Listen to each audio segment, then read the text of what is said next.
Hello everyone. आज हम देखेंगे इंडिया और चाइना के वाटर डिस्प्यूट के बारे में। ये कुछ उन न्यूज़ों में से एक है जो कभी ना कभी आपको चर्चा में दिखी जाती हैं। तो चलिए शुरू करते हैं। India and China are connected by number of rivers. काफ़ी सारी नदियाँ हैं जो इन दोनों नेशंस के बीच में बहती हैं। उनमें से 3 मेजर रिवर्स हैं, ब्रह्मपुत्र, सतलज एंड इंदस। इनमें से भी ब्रह्मपुत्र उन नदियों में से है जिनसे हम ज़्यादा कंसर्न होंगे। क्यों? क्योंकि ब्रह्मपुत्र चाइना से बहते हुए इंडिया में आती है और फिर इंडिया से बहते हुए बांग्लादेश में जाती हैं। So it is one of those river that we will be more concern about. तो ब्रह्मपुत्र, सतलज और इंदस इन दोनों नेशंस के लिए ड्रिंकिंग वाटर्स का सप्लाई देती हैं, इरिगेशन में मदद करती हैं और डेवलपमेंट ऑफ हाइड्रो पावर। इनसे दोनों नेशंस में बिजली पैदा किया जा सकता है हाइड्रो पावर से। So division of the water resource, इन दोनों नदियों के जो पानी है वो बहुत ज़्यादा कॉम्प्लिकेटेड है दोनों नेशंस के बीच में। क्यों? क्योंकि फ्रीक्वेंट पॉलिटिकल कन्फ्लिक्ट्स चलते हैं। इंडिया और चाइना, आप जानते ही हैं कि इन दोनों नेशंस के बीच में रिलेशंस काफ़ी ज़्यादा फ्रेजाइल है, काफ़ी ज़्यादा कमज़ोर चल रहे हैं। और आफ्टर द डोकलाम में जो स्टैंड ऑफ हुआ था 2017 के बीच में, और गलवान वैली में जो कन्फ्लिक्ट हुआ था 2020 और 21 के बाद, चाइना ने अपने जो डैम्स बनाए हुए हैं इन नदियों पर, उनका डेटा शेयरिंग रोक दिया था। It stopped the data sharing between India. China controls the upstream portions. यहाँ पर हमारे पास दिक्कत क्या है? चाइना जो है वो लोकेटेड है हायर एल्टीट्यूड पर। सो जो नदियाँ हैं ब्रह्मपुत्र, इंदस और सतलज, ये आप देखेंगे कि ओरिजिनेट चाइना से कर रही हैं और इसकी वजह से China has a upper hand. इसके पास ताकत है कि वो उसके फ़्लो को चेंज कर सकती है, यहाँ तक कि उसके फ़्लो को कम या ज़्यादा भी कर सकता है। कैसे? ब्रह्मपुत्र रिवर में China maintains 3 hydrological stations. Brahmaputra river में चाइना 3 हाइड्रोलॉजिकल स्टेशंस बनाए हुए हैं और सतलज रिवर में साडा हाइड्रोलॉजिकल सिस्टम है जो हमें डेटा प्रोवाइड करता है। Information exchange is crucial. क्यों इंफॉर्मेशन एक्सचेंज क्रूशियल है कि इन नदियों के बारे में इंडिया से?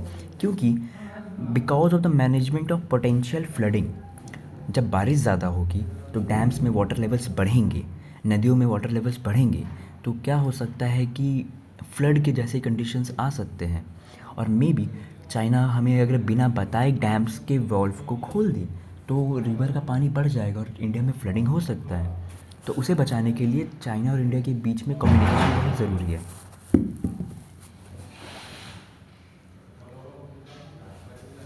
यहाँ पर हमारे पास एक न्यूज़ आर्टिकल है जो हमें बता रहा है कि द इस information exchange is crucial for the management of potential flooding in the downstream region. Downstream region कौन सा है? India has located in the downstream region. और after the Doklam stand off, China जो है stopped hydrological data sharing with India on the Brahmaputra river, claiming कि इस information का गलत इस्तेमाल किया जा रहा है। And however, as diplomatic relationship improve in 2018, 2018 के बाद इंडिया और चाइना के बीच में डिप्लोमेटिक रिलेशंस थोड़े ठीक हुए, तो उसके बाद डेटा शेयरिंग कंटिन्यू हो गया। अब हमारे पास एक और प्रॉब्लम क्या है? India and China do not have a formal water sharing agreement. हमारे पास एक फॉर्मल वाटर शेयरिंग एग्रीमेंट नहीं है जो चाइना को बाध्य करे कि वो हमारे साथ डेटा शेयर करे। पर हमारे पास एक MOU साइंड है। MOUs क्या है? Memorandum of understanding. It's just an understanding. ये बस एक अंडरस्टैंडिंग है, हामी भरा हुआ है कि चाइना अपने साथ, इंडिया के साथ वाटर शेयरिंग करेगा डेटा की, बट वो उन्हें बाध्य नहीं करता। इट्स नॉट नेसेसरी कि वो हमारे साथ डेटा शेयर करे। वो जब चाहे वो उस मेमोरेंडम को कैंसिल कर सकते हैं। बट हमारे पास एक मेमोरेंडम है अभी जो फ्लड सीजन्स में, जो कि है June to December, an MOU for the exchange of the hydrological information on the Brahmaputra river was signed.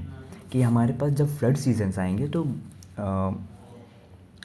China हमारे साथ डेटा शेयर करेगा। वो साइन हुआ था ब्रह्मपुत्रा के लिए 2002 में, और वो रिन्यू हुआ है हर 5 साल के बाद, 2008, 2013 और 2018 में। और एक MOU सतलज रिवर के लिए भी साइन हुआ है, वो 2004 में साइन हुआ था, और वो अभी कंटिन्यूड है रिन्यू होना 2010 में और 2015 में। But both of these MOUs expired in 2023। ये दोनों MOUs कैंसिल हो चुके हैं, एक्सपायर हो चुके हैं। But China continue to supply data on the Sutlej river पर वो डेटा दे रहा है, पर ब्रह्मपुत्रा में नहीं दे रहा है, क्योंकि it is one of the most conflicted rivers of present time. China control करना चाहता है उस रिवर को। China is building many dams there. The two countries are currently under the process of renewing the MOUs। दोनों countries काम कर रहे हैं कि उस MOUs को वापस से रिन्यू किया जाए, but they are not legal bindings. पर अभी भी किसी लीगल बाइंडिंग पर बात नहीं हो रही है। There is no method to settle the disagreement between the two parties. Disagreement settle करने के लिए कोई मेथड ही नहीं है। दोनों नेशंस हमेशा बैठते हैं कि कोई लीगल एग्रीमेंट साइन हो या लीगल बाइंडिंग साइन हो, पर एट द एंड एक MOU sign is that what happens. So apart from MOU हमारे पास एक और सिस्टम है, that is EIM. EIM is expert level mechanism. India and China have expert level mechanism to discuss transboundary water issues. EIM क्या है? It's an expert level mechanism. It's a mechanism कि दोनों nations के dispute को, major dispute को resolve कर सके on the issue of transboundary water issues. EIM सिर्फ ट्रांसबाउंड्री वाटर इश्यूज़ को के कन्फ्लिक्ट को रिजॉल्व करता है, बट सिंस 2006 जब से ये बना गया, they met regularly after that. 2006 के बाद हमेशा इसकी कुछ समय के बाद मीटिंग्स होती हैं, लेकिन फिर भी EIM इंडिया और चाइना के बीच के मेजर प्रॉब्लम्स को रिजॉल्व करने में नाकामयाब रहा है। It was not very efficient. China has more than 87,000 dams been there. China में 87,000 डैम्स है constructed through out the China, including Tibet जो कि चाइना अपने एरिया में कंसिडर करता है, उसे इंक्लूड करता। मैनी ऑफ अस रिकॉर्ड पर इसमें ये ध्यान देने की बात यह है कि इनमें से ज़्यादातर जो डैम्स है वो इंटरनेशनल वाटरवेज पर लोकेटेड है, जो इंडिया के साथ शेयर किया जाता है। It's N concerning thing. ये बहुत ज़्यादा सोचने की बात है कि क्यों इंडिया के साथ जो इंटरनेशनल वाटरवेज है उसी में क्यों सबसे ज़्यादा डैम्स लोकेटेड है। China's water consumption has increased. कितना इंक्रीज़ हो चुका है? अब आज के डेट में वो water consumption is more than 600 cubic metres. अगर आप देखें तो 1 क्यूबिक मीटर होता है कुछ 1000 लीटर्स के बराबर। ये है 600 billion cubic metres. It's a very high number. और इंडिया में भी एक प्रॉब्लम है कि इंडिया के वाटर कंजम्पशन बढ़ने वाला है, बाई 2030 वो डबल हो जाएगा, ऐसा एस्टिमेट लगाया जा रहा है। तो हमें भी वाटर की ज़रूरत है। पर दिक्कत क्या है? Still there is no agreement for the water sharing between India and China. जैसे हमने जाना कि कोई लीगल बाइंडिंग नहीं है, कोई एग्रीमेंट नहीं है, तो चाइना का has a control over it's the Brahmaputra and the Sutlej. China का अपस्ट्रीम कंट्रोल ये हमें क्या तकलीफ़ें दे रहा है? वो कॉज कर रहा है वाटर शॉर्टेज। चाइना अपने अपस्ट्रीम के बेनिफिट में वहाँ पर डैम्स बना रहा है नदियों में, और it is controlling the water supply in India. और इससे क्या हो रहा है? Detrimental effect on the agriculture में काफ़ी ज़्यादा नुकसान हो रहा है। क्यों? क्योंकि हमारे पास पानी नहीं आ रही नदियों में। तो जो किसान नदी के पानी में निर्भर थे अपनी खेती के लिए, उन्हें पानी की कमी की वजह से एग्रीकल्चर में काफ़ी ज़्यादा नुकसान हो रहा है। Decrease flow in the Sutlej river में पानी की कमी हो रही है, और चाइना के डैम्स को टैकल करने के लिए, उसे भिड़ने के लिए इंडिया को भी अपने यहाँ पर डैम्स बनाने होंगे। कि मान लीजिए रेनी सीजन्स में अगर डैम्स में पानी के लेवल बढ़ता है और चाइना हमें बिना बताए डैम्स के वॉल्व को खोलता है, तो उससे हमारे नेशन में फ्लड के कंडीशंस आ सकते हैं। उसे टैकल करने के लिए हमें भी डैम्स बनाने होंगे ब्रह्मपुत्र रिवर में, सतलज रिवर में, ताकि हम बाढ़ जैसे कंडीशंस को रोक सकें। Generation of the hydro power in India state of Punjab. ये तो बात हो गई कि क्या तकलीफ़ें थी, कि हमारे पास कोई लीगल बाइंडिंग नहीं है, China has an upstream control, और हमारे पास क्या क्या तकलीफ़ें हो रही हैं उससे। बट अब बात करते हैं सॉल्यूशंस पर। सॉल्यूशंस क्या है इंडिया को? द बीजिंग, देखिए पहला सॉल्यूशन क्या है कि first we need to engage Beijing in the diplomatic conversation about the stipulation of the Convention on the Law of Non-Negotiable Use of International Waterways। इससे सीधा मतलब ये है कि हमें बीजिंग के से बात करनी होगी कि एक ऐसा हम कन्वेंशन साइन करें कि और लॉ बनाएं कि नॉन नेगोशिएबल वाटर यूज़ हम दोनों नेशंस कर सकें, कोई किसी पर कंट्रोल नहीं रखेगा। दूसरा सॉल्यूशन क्या है? We need to inquire about the build and the plan infrastructure on the upper basin of the river flowing from Tibet into India and request the specific details for the both। क्यों इसकी ज़रूरत क्या है? क्यों हमें ज़रूरत है उस डेटा की जो वो बिल्ड कर रहे इंफ्रास्ट्रक्चर, और अब उनके क्या क्या प्लान्स हैं उन रिवर बेसिन्स के अराउंड बिल्ड करने की? क्यों? क्योंकि बिकॉज ऑफ डैम्स। मेजरली क्या कंस्ट्रक्ट हो रहे हैं वहाँ पर? Dams, hydrological power stations. इसके वजह से चाइना क्या कर सकता है कि इंडिया में वाटर फ्लो को कंट्रोल कर सकता है। So we need those informations कि उनके प्लान्स क्या है।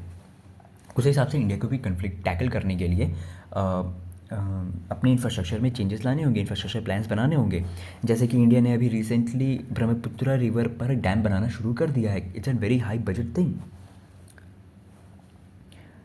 India must collaborate with China to establish a legal agreement for the water sharing. जैसे हमने जाना कि लीगल एग्रीमेंट है नहीं, तो हमें एक लीगल एग्रीमेंट बनाना होगा so that it becomes necessary for China to share its water level and water data with India. और चौथा हमारे पास सोल्यूशन ये है, the two countries should improve the functioning of the corporative mechanism. हम जानते हैं कि इंडिया और चाइना के बीच में कन्फ्लिक्ट्स कैसे हैं, रिलेशंस कैसे हैं। इट्स वेरी फ्रेजाइल, काफ़ी नज़र कंडीशंस है। तो हमें हमें कॉरपोरेटिव मैकेनिज़म्स लाने होंगे कि भले कन्फ्लिक्ट्स कैसे भी हों, पर इन चीज़ों में जो रिसोर्सेज हैं इनमें हम कॉरपोरेशन रख सकें, इनमें हम अपने इन्फॉर्मेशन को शेयर करें, इनमें हम अपने रिसोर्स को शेयर करें। But the equitable distribution of the water between India and China is difficult challenge, but it is one of the most must to be overcome. ये बहुत डिफ़िकल्ट चैलेंज है कि इंडिया और चाइना के बीच में जो वाटर रिसोर्स के बीच में डिस्प्यूट चल रहा है, इसे ठीक किया जाए। It's very important. Both the countries stand to gain from engaging in the productive conversation and working together to devise the water sharing system in a long term mutual beneficial। ये China के लिए भी तो beneficial होगा और India के लिए भी। इंडिया से बेनिफिट ये होगा कि इंडिया में फ्लडिंग कंडीशंस रुक सकते हैं, इंडिया में एग्रीकल्चर के लिए हम जो वाटर चाहिए हमें उनमें मदद मिलेगी, और चाइना के लिए it will be a better relationship with India. जब उन्हें वाटर से रिज़ल्ट नहीं मिल रहा है, जब उन्हें वाटर को रिलीज़ करना है, they can do as with India's corporation. तो ये तो हमने जाना कि इंडिया और चाइना के बीच में जो वाटर डिस्प्यूट चल रहे हैं उनका एक पर्सपेक्टिव कि या India is facing a problem, India and China must set together have a clear understanding of the problem, और इन दोनों को एक लीगल एग्रीमेंट साइन करना चाहिए। ठीक है, बट ये एक पर्सपेक्टिव है कि हाँ इंडिया यहाँ पर नुकसान में, पर हम जानेंगे अगले वीडियो में कि नहीं, देयर इज अदर पर्सपेक्टिव कि इंडिया को कोई लॉस है ही नहीं अगर वो चाइना अगर कंट्रोल भी कर रहा है ब्रह्मपुत्र को। इट्स एन इंटरेस्टिंग पर्सपेक्टिव जो हम नेक्स्ट वीडियो में देखेंगे। Thank you.